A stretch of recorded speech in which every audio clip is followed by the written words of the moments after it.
Sir, আজকে আপনাকে দুটো প্রশ্ন করব, প্লিজ উত্তর দিবেন। কি কি প্রশ্ন? আচ্ছা, প্রশ্নগুলো করো শুনি।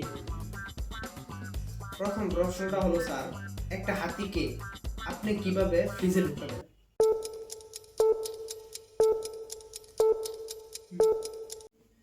স্যার, এইটাও পারেন না। ফ্রিজটা খুলবেন আর হাতিটাকে ভিতরে ঢুকাবেন, শেষ।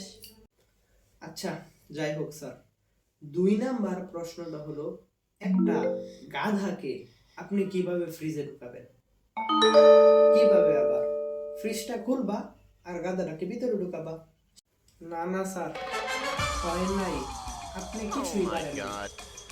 হাতিটাকে যে ভিতরে ঢুকাইছিলেন সেটা বের করে তারপর গাধাটাকে ফ্রিজে ঢুকাইতে হবে।